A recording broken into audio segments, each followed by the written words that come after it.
was working in the lab late one night.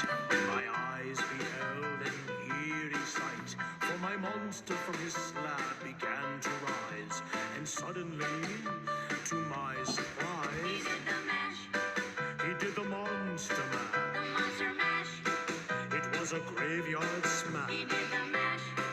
It caught on in a flash. He did the mash. He did the monster mash. My love Notari in the castle east. Kelly, can you turn off the got it sign? The meeting is being recorded.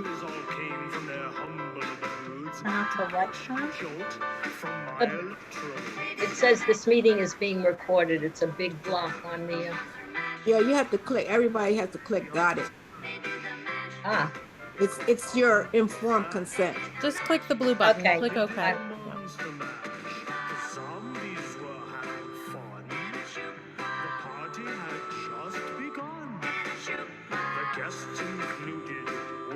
Well, Gloria, you are definitely a draw. We are at 83 people. Oh, good.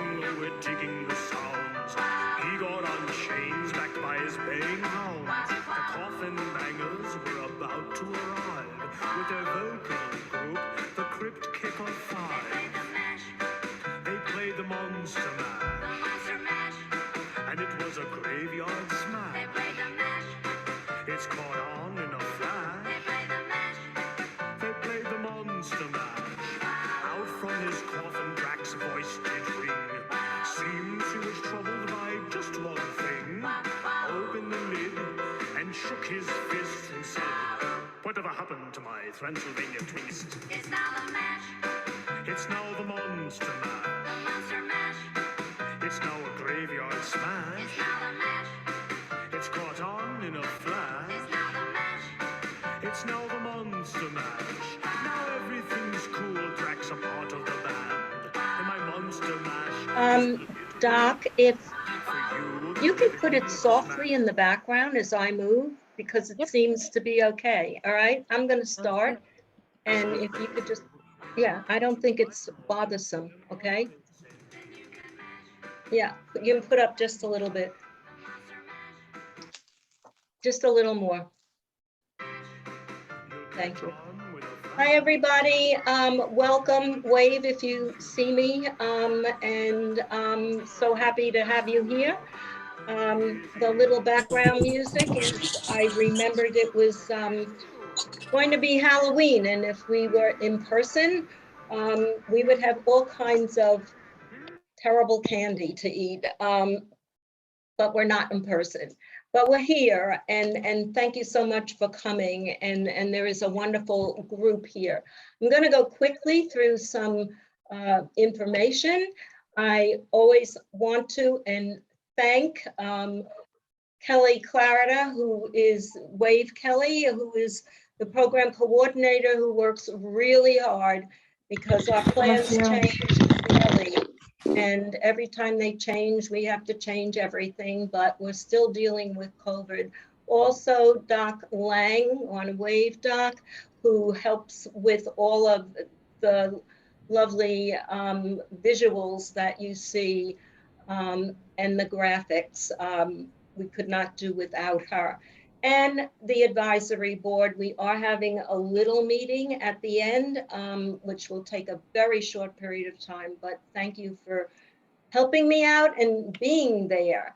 I want to thank the Collaborative Classroom, Book Source, Heinemann, Benchmark, Letterland, and Sundance Newbridge.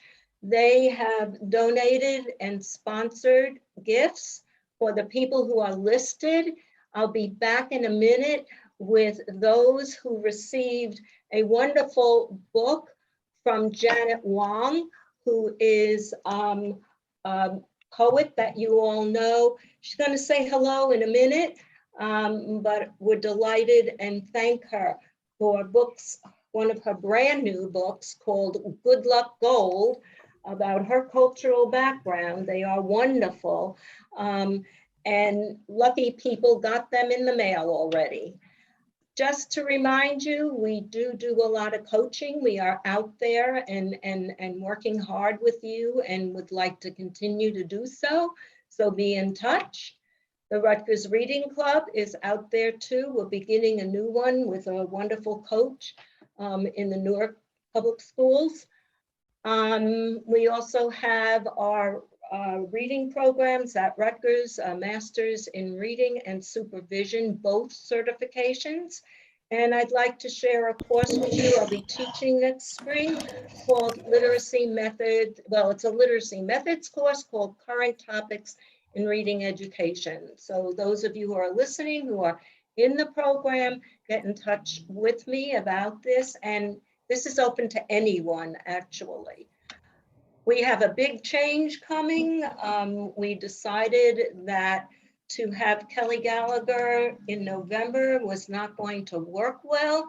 So we combined and have a spectacular day planned on December 7th when we have Kelly Gallagher for the National Writing Project and Ernest Morel with Cultural, Responsive, and Engagement in the 21st Century. What better speakers could one people have in one day? So please register, and we will socially distance. We will have masks and proof of vaccination. Leslie, we're yes. not seeing your slides. It didn't. Well, I can't do anything about it. At this particular time. Would you like me to show them? Yes, I'm almost at the end. I'm absolutely said the most important parts. So if you can just pick up. Also in the spring, can you put, are you seeing Kelly now? And okay, great. If you go to the next slide, please. Also in the spring, we are putting together, because we know you can't get out of school that long. Go back to Kelly one time, Kelly and Ernest. And so in the spring, if you will show the next slide, Doc, thank you. We will have Sarah Ahmad and Kathy Gansky together in one day. And next, in our live presentations, we will have Chris Tavani and Wiley Blevins in one day. So be in touch with Kelly Clarida about this. If we can go to the next slide, please. I want to introduce to you, is Wanda here now? Kelly, Doc, can we find her? Is she here? Wave, say hello. Not yet, then we're gonna go back to, are you there? I don't think so. I just sent her an email. Okay, well, she will be back in 1 minute, but is Janet Wong there? Yes, I am, Leslie. Oh, good. Will you say a word or two, Janet? Okay. Sure, absolutely. Well, first, Leslie, thank you so much for inviting me to share the news, the good news about Good Luck Gold and more being out in the world. This just came out a couple of weeks ago, 2 weeks ago. Actually, not even 10 days ago. Good Luck Gold was published in 1994 by McElderry Books, which was then part of Macmillan and soon thereafter became part of Simon & Schuster. And I decided last year that I wanted to take the 42 original poems and add prose pieces that told the story behind the story and also the story after the story in some cases. And so for each poem, each of the original 42 poems, I wrote a new prose piece and some writing prompts, questions to get kids thinking and talking. One of the things that made me decide to bring this book out again was the fact that back in 1994, I wrote many poems about racism, taunting, microaggressions, and I had hoped that we were done and past and finished with that. And yet the rise, the surge in anti-Asian racism in the past year made me decide I really needed to write about this again. But one of the key things when you're writing a book is to think about who the audience is. So some of the poems are for Asian kids, but some of the poems are for all kids. And one key element of intersectionality is that you build bridges, you make people identify with you. And so, Leslie, when you identified this poem, Home, as one of your favorites, it made me really happy. Here's the poem, Home. This house of ours, with its chipped paint, torn screens, and leaks, is still the best place I have known, my home. And in the prose piece, I'll just read a couple of lines. I wrote, the house was plain, which is why we could afford it. Actually, our house wasn't just plain. It needed a lot of work when we bought it. Some of the screens on the windows and sliding doors were torn where fingers had pushed through them, and paint peeled off the wooden posts outside. Even with all these little defects, I loved our house. And then in the questions, you can ask kids, have you lived in more than one place? What are or were the best things about your favorite home? They might not be living in their favorite home anymore, or they might be really happy to revisit that favorite home in their mind, whether that favorite home is the home they're living in right now or one that they left 2 years ago. So please look for my book, Good Luck Gold. The and more part is super important. And thanks again, Leslie, for the opportunity. And I'm so excited to hear Gloria and to learn from Gloria. Thank you. Thank you, Janet. Doc, can we switch back to go down to the slides? Do we have Wanda with us? If not, we will continue and Wanda will come on at the end. Okay, all right. Let me introduce you to, if you want to go down now, Doc, to Gloria, and I can introduce you to her. So Gloria Ladson Billings is a professor emeritus from the former Kellner Family Distinguished Professor in Urban Education, Department of Curriculum and Instruction. She is a faculty affiliate in the Departments of Educational Policy Studies, Educational Leadership and Policy Analysis, and Afro-American Studies at the University of Wisconsin in Madison. She was the 2005-2006 president of the AERA, American Educational Research Associations. Her research examines the pedagogical practices of teachers who are successful with African American students. She also investigates critical race theory and has a brand new book out, if you saw the slide, from Teachers College Press on this really important topic.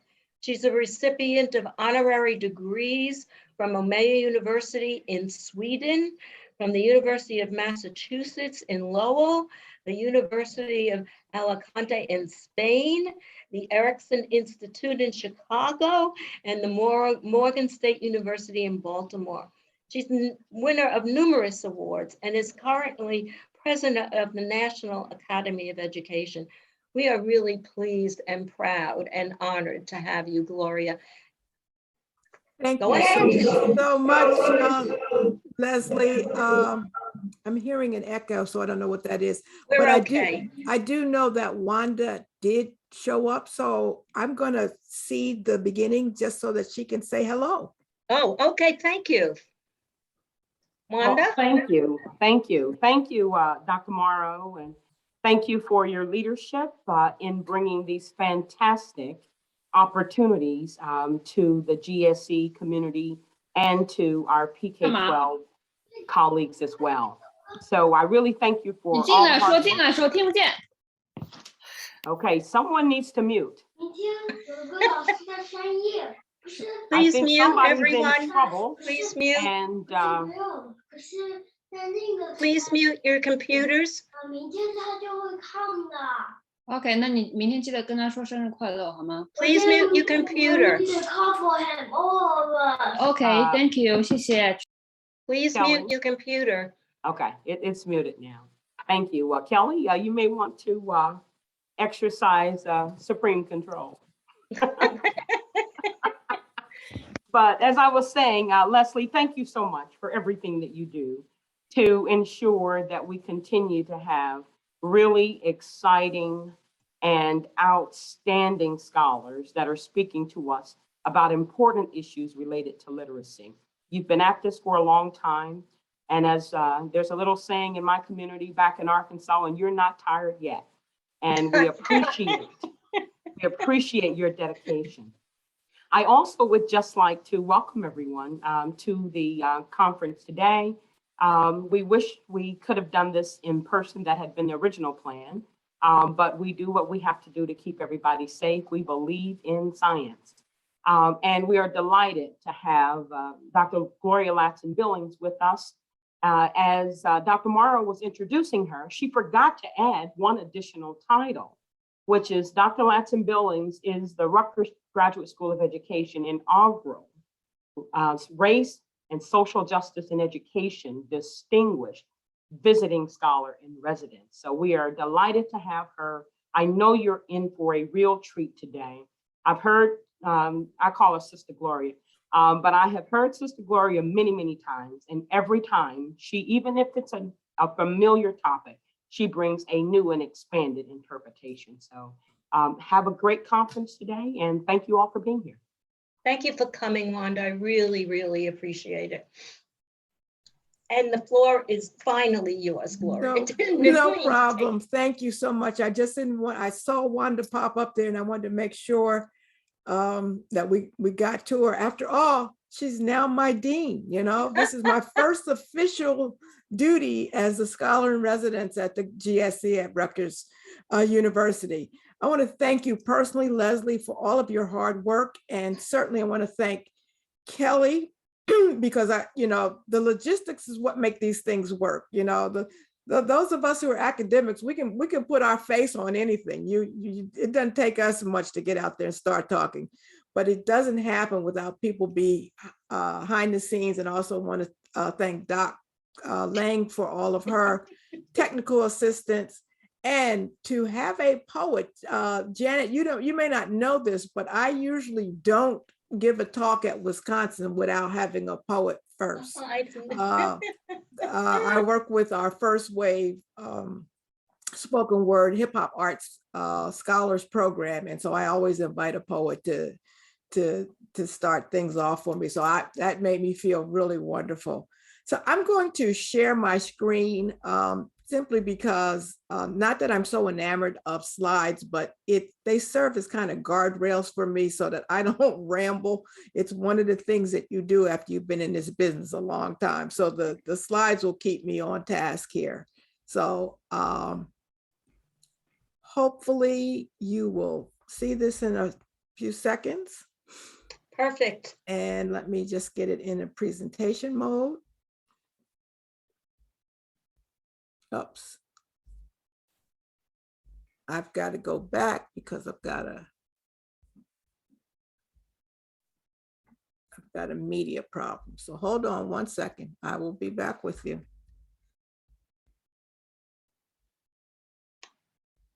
It's actually fine the other way.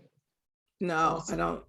I want to make sure I do this right. So let's, oh, now it's wanting to act crazy for me. Oh,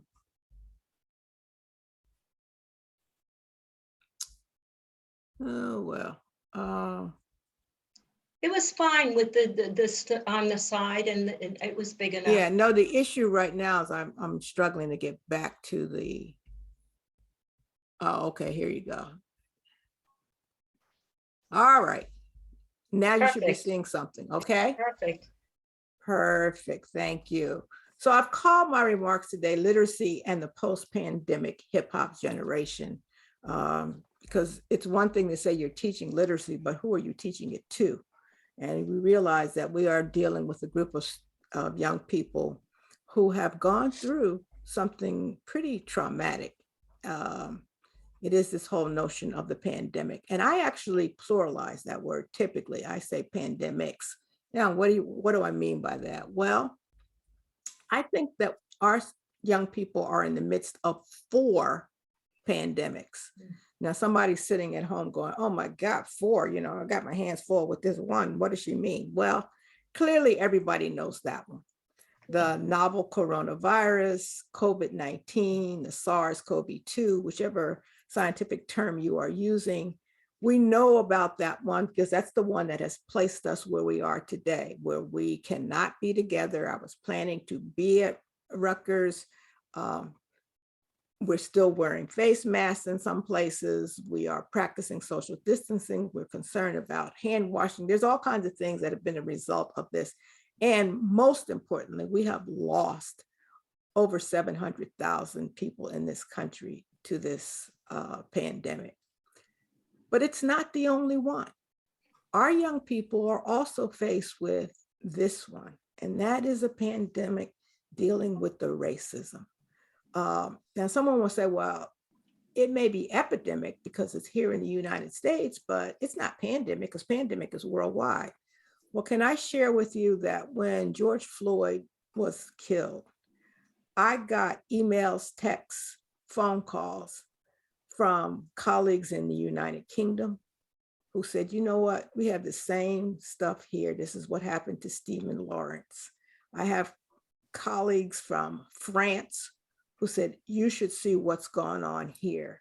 The Muslim community has been vilified. I had calls from folks in Canada, and if you've been paying close attention to the news, a couple of weeks ago, near the Canadian border, there was an unearthing of over 700 skeletal remains of Indigenous children. And I've also heard from folks in Australia. So yes, racism is pandemic. It's everywhere. And our young people have to deal with it. The third pandemic is an economic one. And we know that the Congress is wrestling back and forth with some kind of infrastructure package. And we've done all of these little patches to try to keep people from being evicted from their homes, their apartments, and foreclosed on. But it's real. Prices are going up. I mean, I went to the store just the other day. I could not believe how expensive food is. And our young people are having to deal with this. Over 2.8 million women left the workforce. Now, of course, it's trailing the SARS-CoV-2 or the COVID-19 pandemic, but it is pandemic. So many women have in fact left the workforce that economists are calling it a she-cession. And they've had to leave because they've had to provide, be caregivers for children. They've had to watch out for seniors, all of which needed their attention. And it is again pandemic because what happens economically in this country has a worldwide impact. The supply chain backup is one of those examples of the way in which the world is integrated around the economy. And then the fourth one, of course, is environmental catastrophes. It's not a hoax. Climate change is real. Now I have this particular picture up there that represents the fires in the West Coast, but that's not the only exemplar of climate change. I think I probably used the California one because my grandchildren all live in California, and they've called and they said, listen, Grandma, the quality of the air is so bad, we can't go outside. It's this, it's that. But if you live or have loved ones in the Gulf Coast region, they've told you about the intensity of storms, the increase in storms. And in fact, I was able to come east for Labor Day weekend to help celebrate my brother's birthday in New York. And I know that those of you in that corridor, New York, New Jersey corridor, suffered an incredible set of flash floods. I rode the Deacon Expressway and saw the cars lined up along the side. So the environmental change is real, and why it impacts our kids. There was a recent study from Bath University that's studied over 10,000 young people on 10 different continents, 10 different countries. And the major thing that our children are worried about is the environment. And more important than worrying about the environment is that they are afraid that the adults in their lives aren't taking it seriously. So think about that. There are 4 pandemics at least: SARS-CoV-2 or COVID-19, racism, economic collapse, environmental catastrophe, that are all impinging on the lives of our young people. Now, as much gloom and doom as this represents, there is, I believe, a bit of a silver lining. And that silver lining comes to me from the work of a wonderful Indian novelist by the name of Arundhati Roy. She wrote a beautiful piece I will recommend to you because you can get it online for free, so you don't have to pay any fees and it's not behind any firewalls. The piece is called, excuse me, "The Pandemic is a Portal." I would highly recommend that you take a look at it, but let me just show you one piece of it that has really been an inspiration for me. When she talks about the nature of pandemics, she says that historically pandemics have forced human beings to break with the past and imagine their world anew. This one is no different. It is a portal, a gateway between one world and the next. And we can choose to walk through it, dragging the carcasses of our prejudice and hatred, our avarice, our data banks, our dead ideas, our dead rivers and smoky skies behind us, or, and that's the operative word here, or, we can walk through lightly with little luggage, ready to imagine another world and ready to fight for it. And so it's those last 2 sentences, excuse me, that I am hanging my hat on, that we walk through lightly with little luggage, ready to imagine another world and ready to fight for it. So what is this other world that we can imagine? Well, I talked about what generation we are teaching, and I have been so inspired by the work of hip hop artist Kendrick Lamar. And what did he tell us? We're going to be all right. I know it feels like we're not, but in that song, he really inspires this presentation. He's considered the thinking man's rapper. His folks are from Chicago, but he grew up in Compton, which is a section of Los Angeles. His family was on welfare. They lived in Section 8 housing, but he was an A student at Centennial High School because of his embrace of language and literacy. Yes, we're going to be all right because we're going to have so many more young people. One of my wonderful responsibilities has been over time is to sit on the panel that picks the U.S. Poet Laureate, Youth Poet Laureate. Now, many of you saw the very first one that we got to pick back in January by the name of Amanda Gorman. And I often will tell teachers, Amanda, people say, oh, Amanda Gorman, she's amazing, she's extraordinary. She's not extraordinary. She's very, very good. She's outstanding. But the reason I say she's not extraordinary is because there are so many young people just like her out there. We haven't paid attention to them. We haven't acknowledged them. The current US Poet Laureate is a young woman by the name of Alexandra Huong, who was a Vietnamese American from Sacramento, and I'm also on the board of the Sacramento Area Youth Speak. So she's our first poet laureate from the Sacramento Area Youth Speaks group. She is entering Stanford this fall. Again, an amazing young poet, but an example of the many that are out there and the many young people who have engaged in this work as a form of literate activity.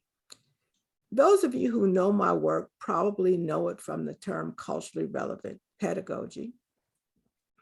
You may know it from a book called The Dream Keepers, or if you're kind of a research nerd like I am, you will know it from an article that I wrote in the American Educational Research Journal called Toward the Theory of Culturally Relevant Pedagogy, way back in 1995, I think.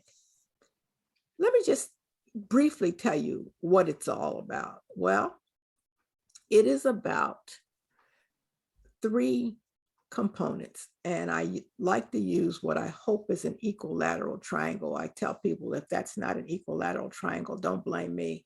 Blame Bill Gates, because I asked Microsoft for equilateral triangle. Why? Because it has equal sides and equal angles. And the point I want to underscore is that each of these components are equal. You cannot call yourselves doing culturally relevant pedagogy if you don't have all 3 of these things operating. The first one is fairly obvious. You're used to this. A focus on academic achievement and student learning. And I make this distinction. When I first started writing about this, I used the term academic achievement, and then I quickly realized that people were talking about test scores. That's not what I'm talking about. I'm actually talking about student learning. Why student learning? Because students will actually learn a lot more than we could ever test.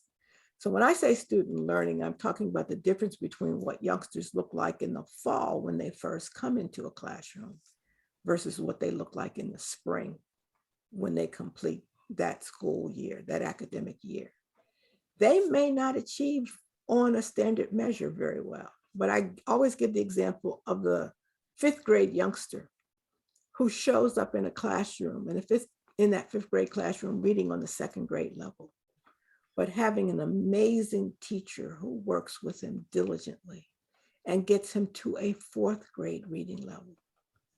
2 years in a 1-year period. But when he takes the standardized test, he's still going to be behind.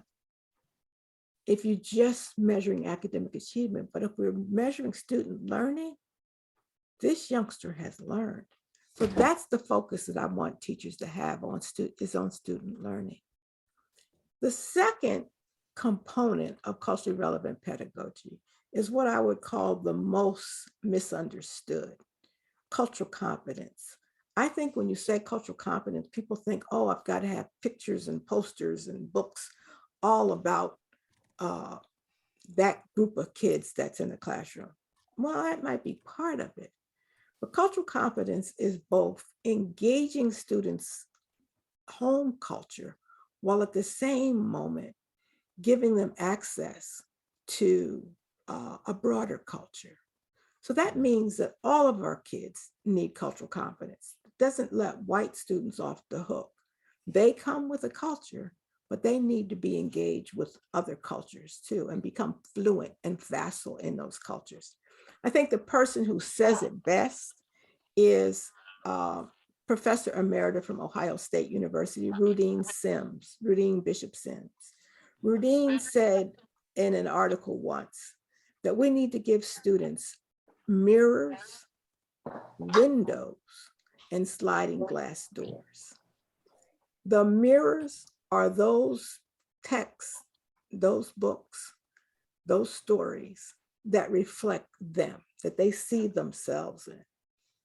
The windows are those texts, those books, those materials that let them see the wider world.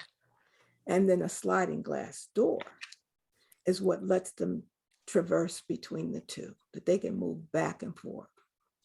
And then the third component is perhaps the most ignored, and that is the socio-political or critical consciousness. What I would probably call this, having taught middle school and high schoolers, is the so what factor. That those students would learn something and say to me, well, yeah, now I know this, so what? Or why we got to know this. And I think that the social, political, or critical consciousness is what we do to help students understand that they can take what it is that we have taught them and use it to make sense of some problem or issue that they are confronting today. So if I were again in a social studies classroom, I might be talking to students about COVID-19, but I would also be talking to them about the Spanish flu of 1918. And what did people do at that time? And what was successful and what didn't work? A major study got done back then that looked at the response in Philadelphia, San Francisco, and St. Louis. In Philadelphia, people didn't want to wear masks. They didn't want to social distance. And that flu exploded and the mortality rate was through the roof. In San Francisco, they did some of the mitigation strategies. They wore masks, but they wore gauze masks, so they weren't as effective. St. Louis just shut it down. They closed everything. They insisted that people wore masks, and St. Louis came back much better and people in much better shape, and they had much lower mortality rates. So here we could actually learn that's why you want to know about these kinds of things. Often, I think what we do is we just tell kids that they have to learn something because they're going to need it next year, or they're going to need it when they get to high school. They're going to need it when they get to college. And that's not sufficient. The socio-political consciousness needs to be something that kids can make sense of for problems that they're grappling with right now. So what does all of this mean in a post-COVID-19 world? Well, one of the issues for me is I have to remember what happened post-Katrina. Here was a microcosm. It wasn't the whole country shutting down, but it was an area, and particularly the city of New Orleans, having to come to a halt. And a lot of people started talking about, oh, we got to get back to normal. Well, I don't think normal is where we want to go, because normal is where Aaron Dottie Roy talks about all of that old stuff, right? Normal in New Orleans was terrible schools. Why would you want to go back to that? Now, what happened post-Katrina is that while the mainstream kept saying, let's get back to normal, there were a group of people who came up with another alternative. And I want to be clear, I do not endorse what they came up with. I'm using that example to say to us that if we don't come up with something better, trust me, we may end up with something as bad as what happened in New Orleans post-Katrina, where the school district essentially has gone away. It's now an entirely charterized school system. All of the teachers got fired. That's not where we want to go. What does it mean for us to have some changed assumptions? Things like who can access digital devices? We had to close school in March of 2020. Before that, we used to say, oh, you can't give these kids tablets. You can't give these kids laptops. Well, you had to do it. And the world didn't fall apart because you did it. Or how important are the tests? We had an entire year where most states, not all, but most states did not administer standardized tests. And again, it wasn't the end of the world. Maybe we're testing too much, too often. Think about that. What's the role of social emotional learning in the midst of all of this? Many of our kids are not missing a math packet. They weren't missing being assigned homework. They were missing the human connection. And for me, as a theorist, I have to think about how do I begin to rethink this whole notion of culturally relevant pedagogy? What does the student learning look like in this post-COVID-19 world? What now counts as learning? Is it only being able to read a leveled reading book? Or can our kids be reading comics? What counts as learning?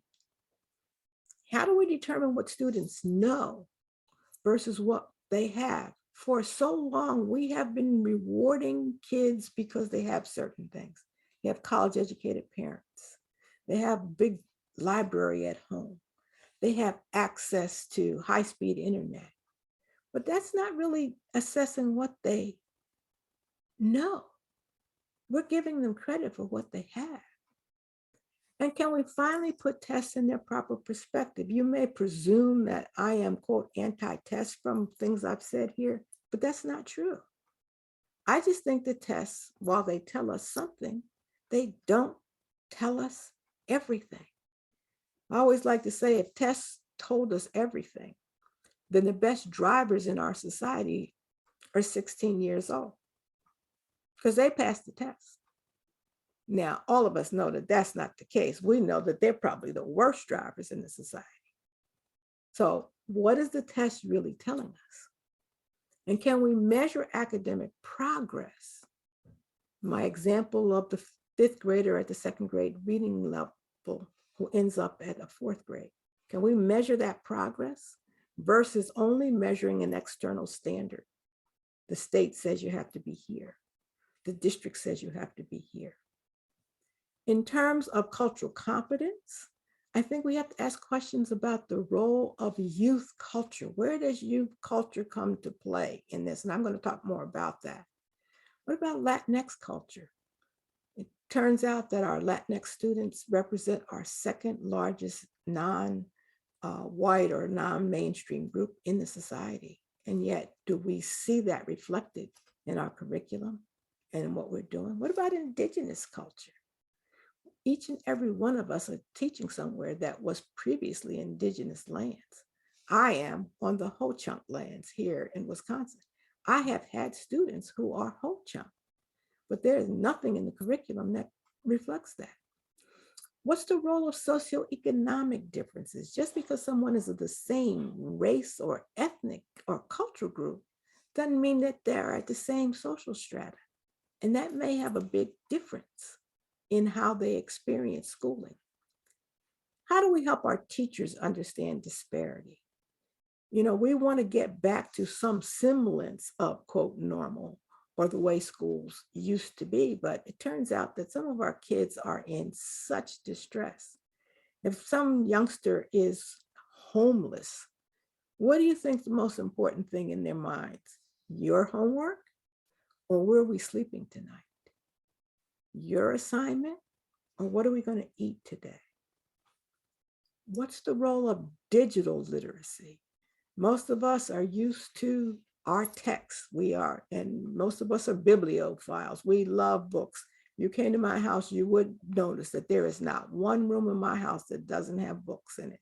My kitchen is filled with a shelf full of cookbooks.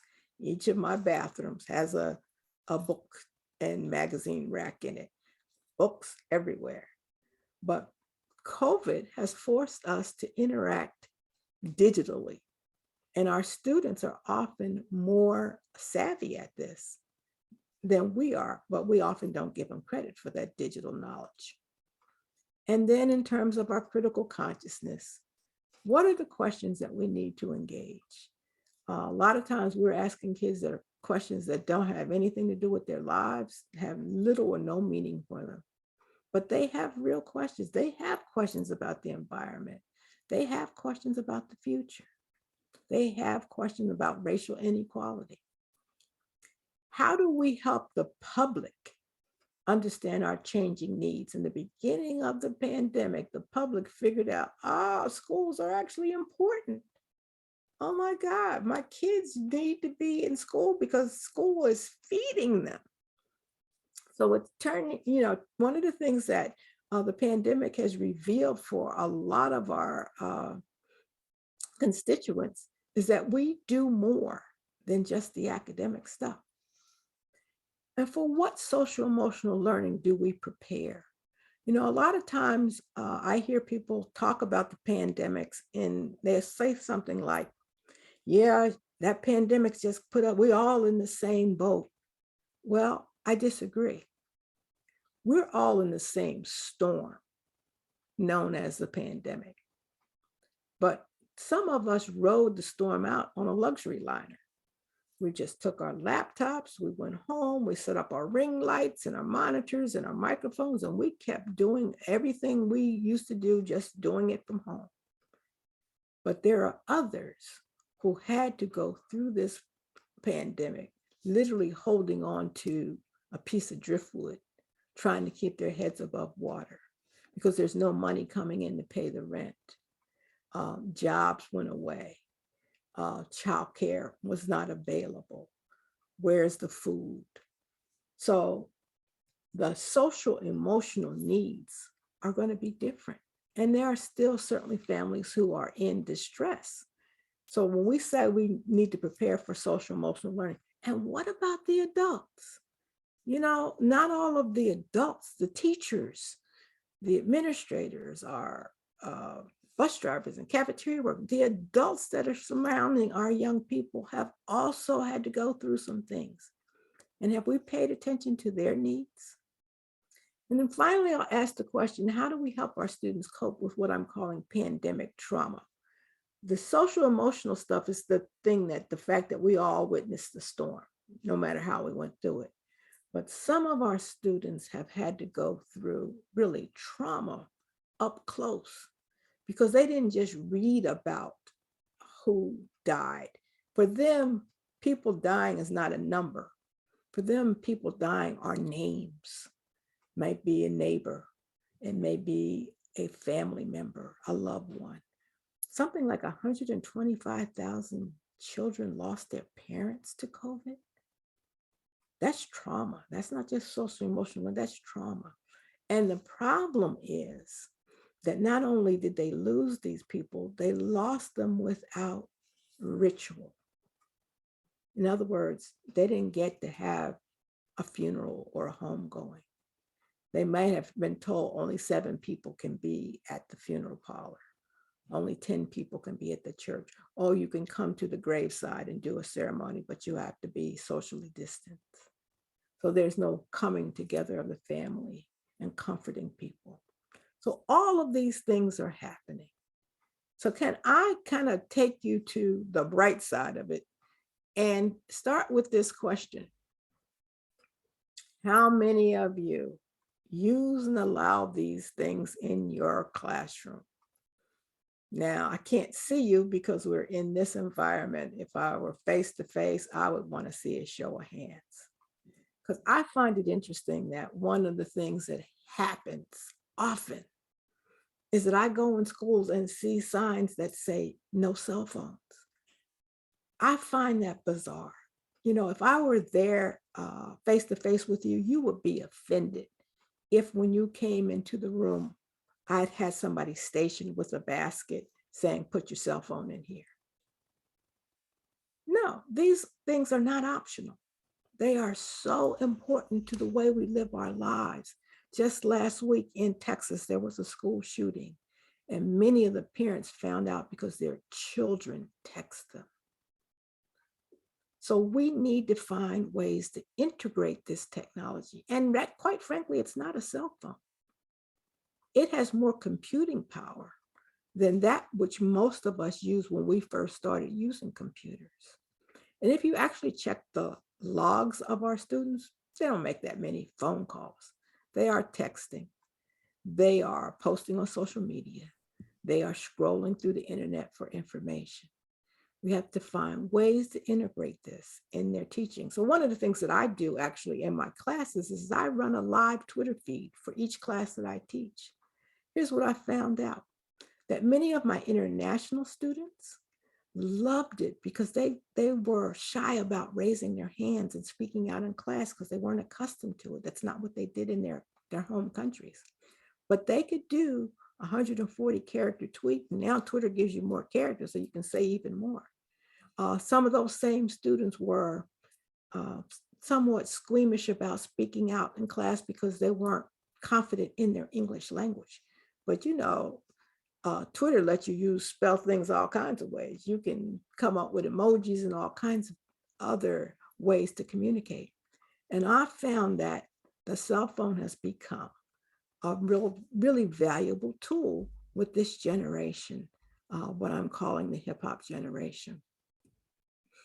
And here's why technology matters to these students. First of all, they believe in multitasking. They think it's an efficient work style. Now, technically it isn't. I'm talking to you from the point of the cognitive psychologists say, anytime you're doing more than one thing, those things will suffer, but it doesn't keep our students from doing it.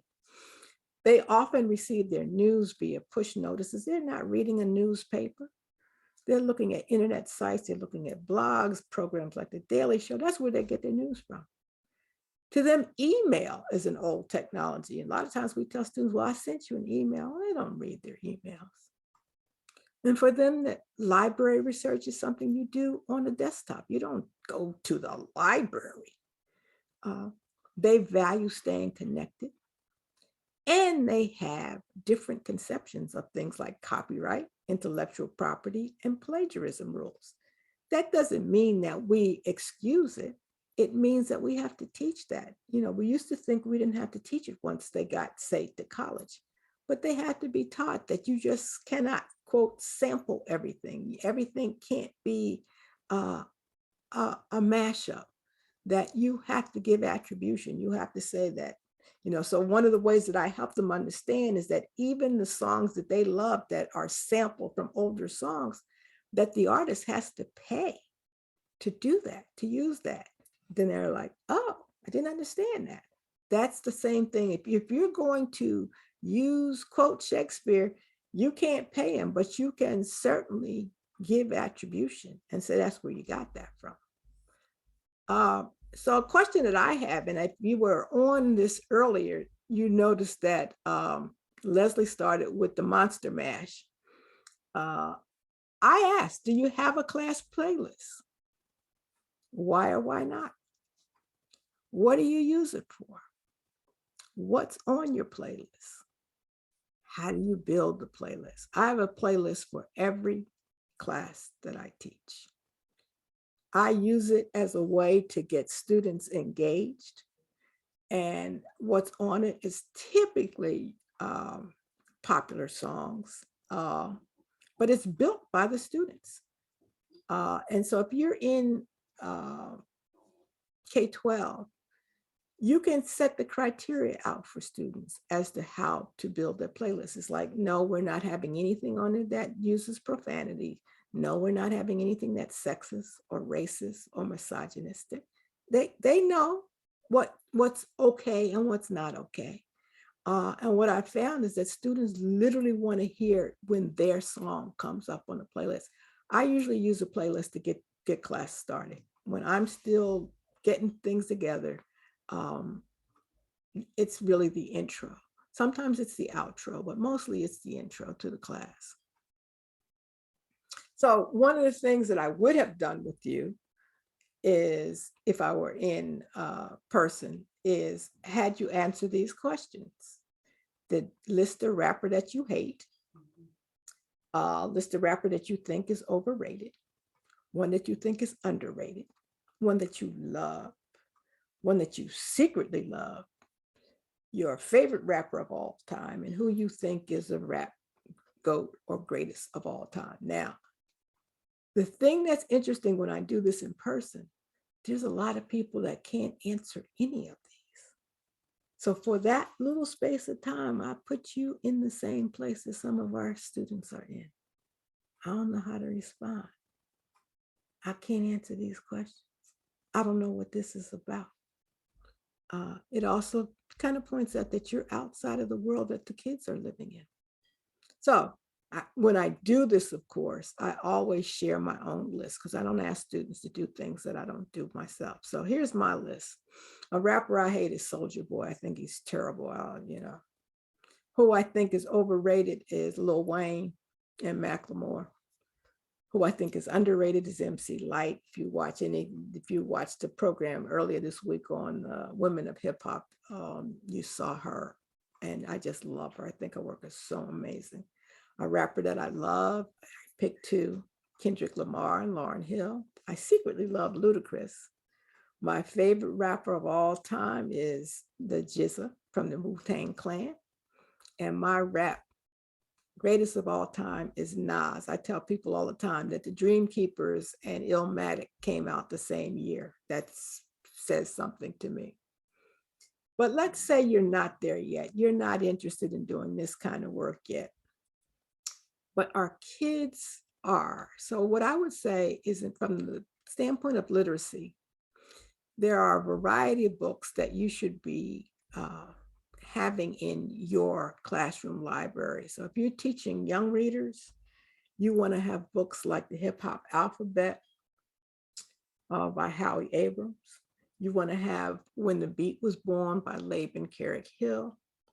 You definitely want to have Hip Hop Speaks to Children by Nikki Giovanni, and that one actually comes with a CD, so you can hear some of the poetry, and she has a wonderful mix of hip hop and mainstream poetry. You want to have What is Hip Hop by Eric Morse, and you probably want to have O is for Old School by James Tyler. If you are teaching middle school students, some wonderful books to include are After Tupac and Dee Foster by Jackie Woodson. And those of you who already teach Jackie know she is a favorite of our middle schoolers. And so it's not hard to get students to read her work. You will probably want to look at Angie Thomas's The Hate U Give. You may want to look at Hip Hop High School by Alan Lawrence Sidemer. You may want to look at I Am Alfonso Jones by Troy Medina, and The Roots of Rap by Carol Boston Weatherwood. So some of these is a combination of fiction and nonfiction works. You're at the high school level, you want to maybe include Decoded by Jay-Z. I actually have my teacher ed candidates read that. You may want to read Marvel, because there's a wonderful synergy between the graphic and comic books and hip hop. You may want to read the hip hop covers. The Marvel one is the hip hop covers. That's volume 1 that I have in this depiction. You may want to read Kendrick Lamar, Rap Titan by Sarah Oswald, or The Rose That Grew from Concrete by Tupac Shakur. That's a wonderful book of poetry. You should just want to read that yourself. And in addition to text, there are hip hop movies. I think of literacy broadly. And so I think of movies like Spider-Man or Black Panther as examples of those hip hop movies. There is some hip hop filmmaking that I think is very powerful. This young man, Eli Jacob Fantazzi, has gone around the world looking at global hip hop. And so 2 of his films are Inventos, Hip Hop Cubanos, which looks at hip hop in Cuba, and Homegrown Hip Life in Ghana. He has another film out of Colombia. He's got one out of Tanzania. Wonderful, wonderful work that you might want to take a look at. And if you're someone who says, I don't know anything about this stuff, what is she talking about? Every Tuesday night, there's a group of educators who participate in something called #HipHopEd on Twitter. We have wonderful conversations about youth culture and education. And I would just encourage you. Chris Emden is one of the moderators, along with another educator out of the DC area named Timothy Jones. You don't have to say anything in a Twitter chat. You can just follow along. One of the things that you will see is that people are throwing in examples, curricular resources, all kinds of ways to think about this work. Started out earlier pointing out to you that Amanda Gorman is not exceptional. There are so many talented young people out there that we are missing. In the middle, you are seeing my first wave scholars from the University of Wisconsin here. We provide full tuition scholarships for them around their hip hop arts. And then the right is a graffiti piece from the Sacramento Area Youth Speaks that I told you I served on their board. So I'm going to close with 2 examples.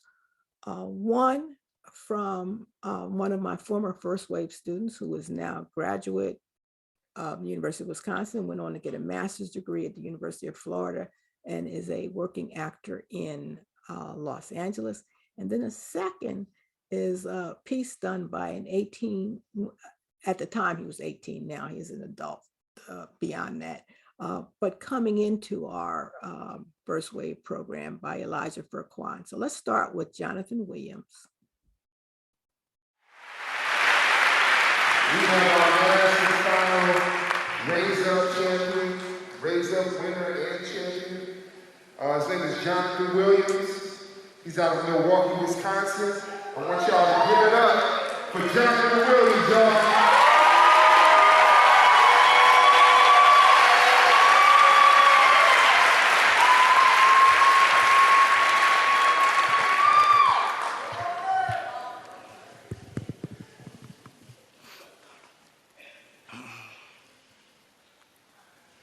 Jonathan Williams,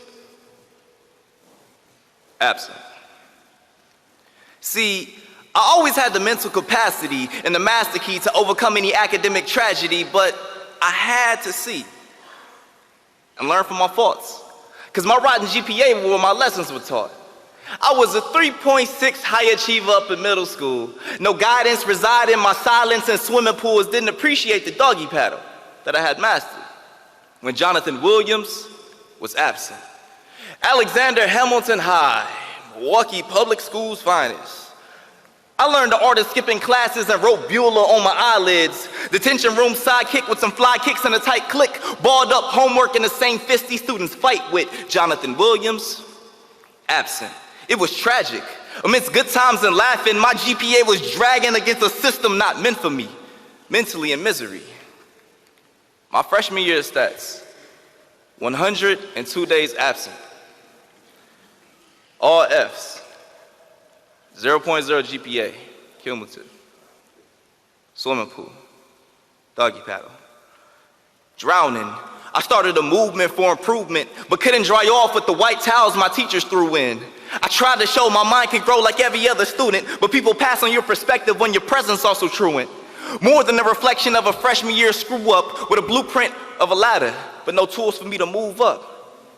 No electricity, mom and pop's missing, so have them drop out. That's just family tradition. Jonathan Williams, absent. I found a flashlight by the name of Uncle Jeff. Moved in. The floor and 3 pillows were enough for me to stay focused, make sure this hopeless ship stays floating. By my senior year, I was actually a senior. Hey, you know, dressed a little cleaner, professional demeanor. It seems to be I'm on track like Jackie Joyner with 6 medals, fighting my academic debt and my fist medal. But the worst thing you can see when you made it and educated are the people who gave up and them obstacles you evaded. Because I mean, we quicker to give up than you do. I mean, we just like YouTube, we just broadcast ourselves and hope that you like it. Maybe care to comment, because I didn't need to be hooked on phonics, I just needed the people around me to be critical and honest, because we don't know yet that resources and allocated money is the hood's morphine. The only scholarships I knew of was professional sports teams. Now I'm here. I'm at the University of Wisconsin-Madison.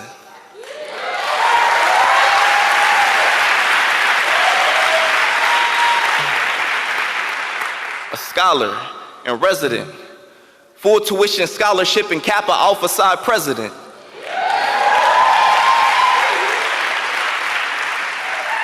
So I'm saying we can be useless, clueless, ruthless, just a nuisance, worthless, workless, just the worst urban person, but we gotta reconstruct our approach to avoid these different labels and synonyms and help the youth overcome this system that's not meant for them. Thank you.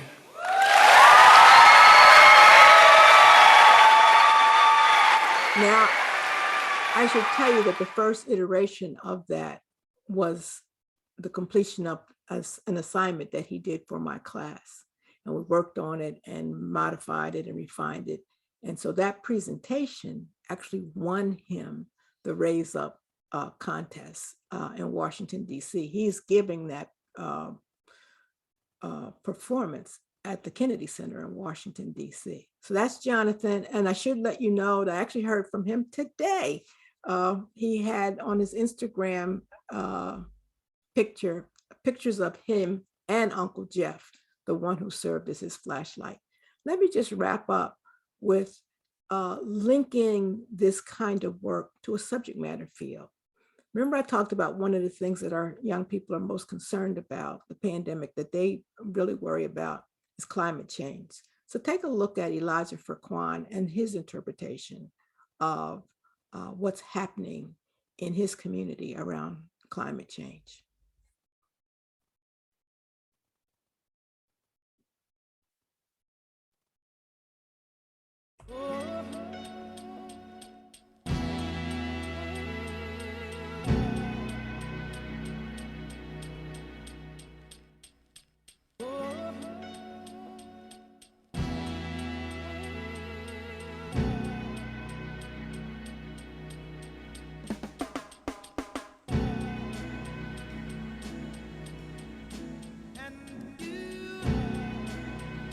Neighborhoods are ovens with windows.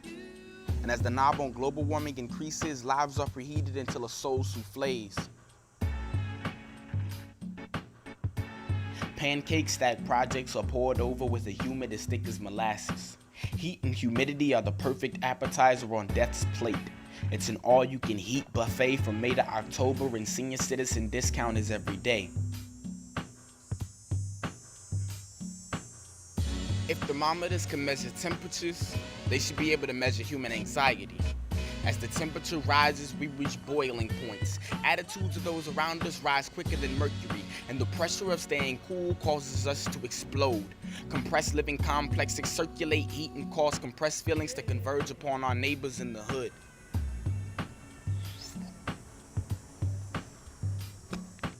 So that 90% release of excess body heat talked about in science class is contributed to our local temperature rising. We crack open fire hydrants until we hear lights crying, raising taxes by lowering our body temperature. And if you couldn't afford a wind replacer, fridges and freezers were propped open until your two brothers' faces are frozen. Audiences applaud the ice cream man once that familiar jingle mingles with our ears. This sweet release of flooded heat is a godsend. But what do you know? The ice cream vendor's name is Noah. As the temperature rises, so do attitudes, death rates, bills, and ice cream stocks. Heat affects the elderly more than it does us. Their lungs resemble the Dow Exchange, rises and drops until they crash. Ambulances are summoned, riding down the street flooded with the contents of the only fire hydrant.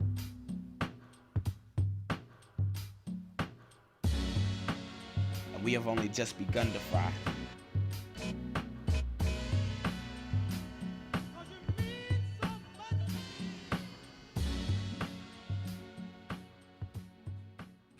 So as a literacy audience, I'm sure you could hear Elijah's use of language, the similes, the metaphors, his imagery.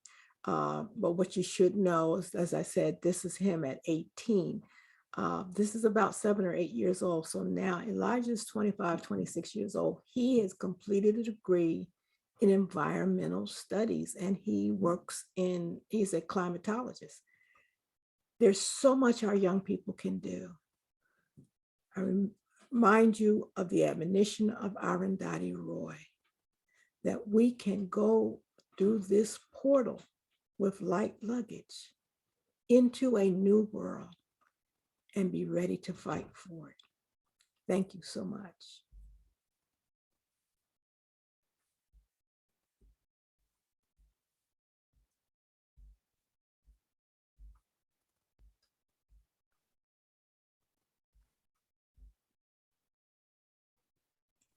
Leslie, you're muted. Okay, I just unmuted. Ladies and gentlemen, let's just let Gloria hear your applause, or at least see it. Inspirational, Gloria. I mean, that's the only word I can think of. Inspirational. And what I love about you is it's done in such a graceful and gentle way. I was just smiling during that hip hop presentation. You can't help but do that. And there are so many wonderful ideas embedded into all of the serious issues that we can all take and use. And I use music a lot, but I'm going to make a playlist. I don't have a playlist. And that is something I'm definitively going to do and absolutely can do. The whole thing about relevance to our kids is so important. And something that I just read in the AFT journal, oh, they're talking about, again, social and emotional and the whole child. Well, we're going back to the future. Okay, I won't tell you when I was in college, but it was a long time ago. And we talked about the whole child, the social, emotional, physical, and intellectual. And well, just wonderful guidance, wonderful knowledge. And I am so thrilled that you could come. And I'm delighted that we had a big audience for you. Well, a lot of our students are here, which I feel they were privileged, to hear you. Somebody want to raise a question? I'm certainly, I know that Gloria will be happy to answer a few questions or comments. And there's a lot of you here, so anything on your mind you want to say? Doc, are you raising your hand? Put down your hand. I've got a question.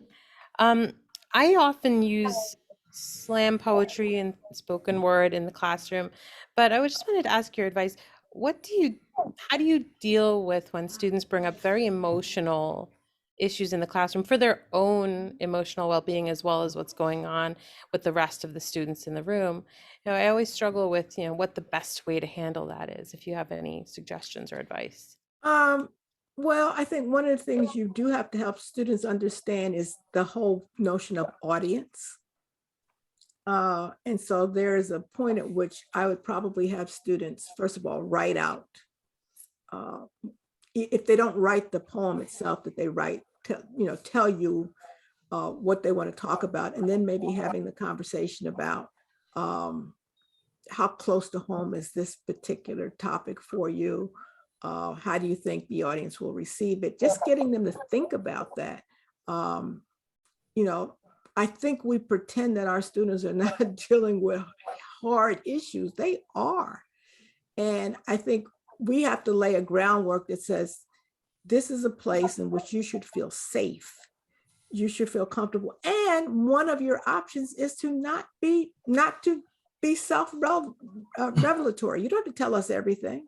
We don't have to know everything about you or about what you're going through. So I think when we set those parameters for them, when we support them, they will come with them. I mean, I've had young people tell me through their work that they were confronting suicidal ideation. I'd rather know that than pretend that it doesn't exist, because now I'm at a place where I can intervene. Now I can have a conversation and say, are you talking to someone? Can I help you find someone? I have a wonderful poem by a young man, Latinx young man, who told me that an artist by the name of Immortal Techniques, he said he saved my life. And it's all about the suicidal ideation he was going through at the time when he discovered Immortal Technique. So it isn't a depressing piece. It sounds dark, but it's about how I came up out of this. And it was helpful for some other students. Thank you. You know what I loved so much? Jonathan's, presentation, because it was so positive. And, he was falling apart, but he got himself, a mentor. I mean, that is, his uncle, and that is so important for us to work on. And he kept being more positive and so proud of himself.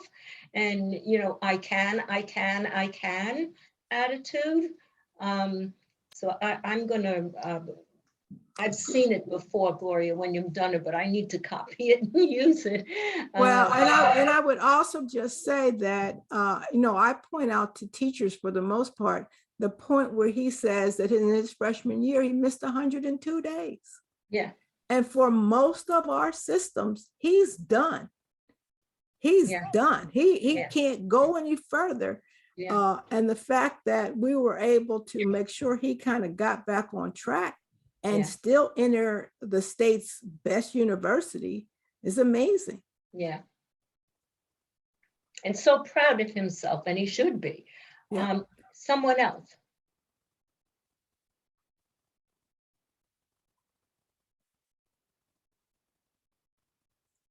Well, I thought we saw a hand by someone named Angie. Hi, how are you? Where is Angie? Hi. Hi. Gloria, thank you. It is an honor to have you speak to us, to be here, to listen to you. Honestly, we've been reading your work over the course of the time that I've been in the master's program. I am a spoken word poet from Rutgers University. I was on the Verbal Mayhem spoken word poetry slam team. I am grateful for all that you do for the community, for students who are Black and Brown, not just for them, but for all students, for people to understand the importance of why they need to see the whole, when we say see the whole student, we mean what's behind them. Who are they when they're not students? Are they brothers? Are they siblings? Are they poets? Are they artists? What are they when they're not here? And your work is just incredibly inspiring. And I just wanted to share that it is an honor to be able to see you still doing this work and still talking about it, and how long you've been talking about it, and how relevant it still is for us as young aspiring teachers, aspiring educators and scholars ourselves, to just see that this work is forever. This work is continuous. This is not something that we are going to just get an A on at the end of our semester. It is something that we are going to have to continue to do in our pedagogy, in the way we live and interact with these kids and outside with other people. So thank you. Thank you so much. You are so welcome. Actually, it's a book I didn't put up, is a book, I think it's probably an intermediate grade book called Simon B. Ryman. I love that book. I've bought it a couple times and mailed it off to young 5th and 6th graders, because it's all about a young teacher who is also a hip hop. He embraces spoken word, and it's about a little boy who is very shy, and kind of reminds me of Doc's question.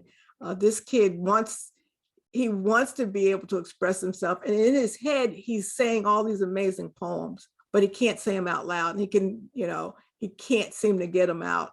And I just love that book because he's impressed with this teacher, but more than the poetry, it's the social, political, or critical consciousness that gets developed because the kid starts working with people in a homeless shelter. So it's a great book. It's called Simon B. Ryman. I can't remember the author off the top of my head, but it's a wonderful book. Okay, wave if you, or put up some sort of motion. So there was a question in the chat, and the person said they can't ask it right now, but left it. So somebody asked the question that says, how would you suggest addressing a school community that deals with microaggressions that affects both staff and students? And how do you get schools to take racism more seriously when the chance to learn about its existence in schools is always optional through PD and not mandatory through some sort of training? We always have to remember that schools are a microcosm of the society. They are not leaders in the society. I wish they were. Schools are always trailing the society. And that's kind of where we are right now in this society. And I'm not sure what it will take for us to wake up to the damage that we continue to inflict. But what I say to my own teacher education students is build the relationships in that community with the families and community members where you are. And those people will defend you. They will stand behind you. They will do what you need them to do. Unfortunately, you can't take on the whole thing, but you can prove yourself to be reliable and dependable and caring to the youngsters that you are serving, and that those family members will come and stand against anybody that comes against you. I am so thrilled for, the large audience. You and also want to applaud all of you teachers who are there. I don't feel you've been given the right kind of acclaim as other first responders. I believe you are first responders. And as the pandemic gets a little better, I say that, and worry, you still have to face it every day, with the children in your classroom. And you are remarkable, absolutely remarkable. And I think we need to applaud you as much as anybody else. I just need to give, the center is an entrepreneurial endeavor. In other words, we are a fee-for-service center. The Graduate School of Education supports the center we have 2 offices and, their business office. But in reality, we can only put these programs on if you guys come. We have had a wonderful ride over several years. And luckily, I have never given a little speech like this. This is like unreal to me. Done extremely well, from one conference to like 10 a year, and PD and the Rutgers Reading Club. I am trying an experiment. I'm hoping we can have Ernest and Kelly Gallagher together on December 7th. To be totally honest, it's costly. We have to pay for the student center, the food, the speakers, their airplane, their hotel. And we are having difficulty, and I know you can't get out of school. I know it's hard. But if there's any way, you can share with your friends what we have to offer. My dean, Wanda, was extremely gracious about extending, her thank yous to me about the work. We have had just a Hall of Fame scholars throughout the years, and I hope to be able to continue that. So if there's any way you can get yourself to December 7th, we will be back. You'll have to show vaccination. You will have to wear a mask. We will be socially distanced in a very large room with not a very large number of people at all. And so if that concerns you, I just want you to know that.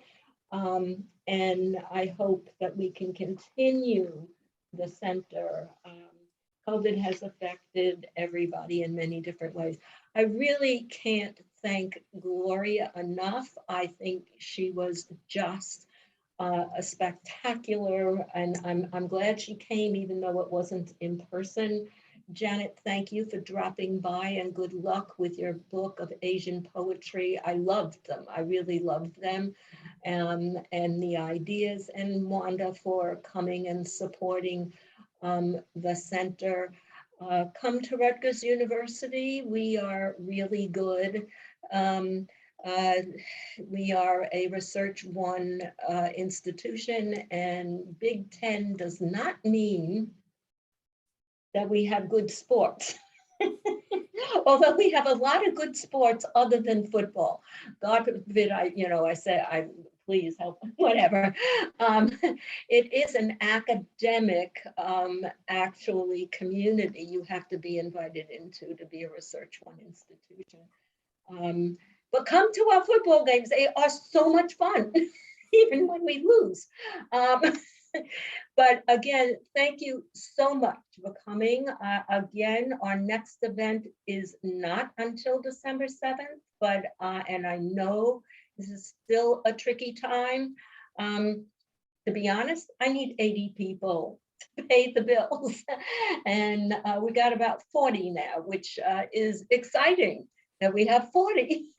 So if you want to see in person, sign their books, mingle with them, it's a very lovely atmosphere.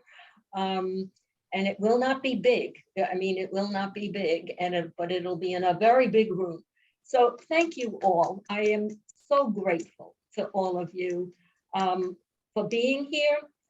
I will only keep the advisory board for like 10 minutes if you can stay. If you can't, that's okay. And Gloria, I want to wave goodbye once again because it was wonderful. Thank you so much. Thank you. Memorable. It was my pleasure. And everyone is better off for having been here. Have a good night, everybody. Thank you. Bye-bye. Bye.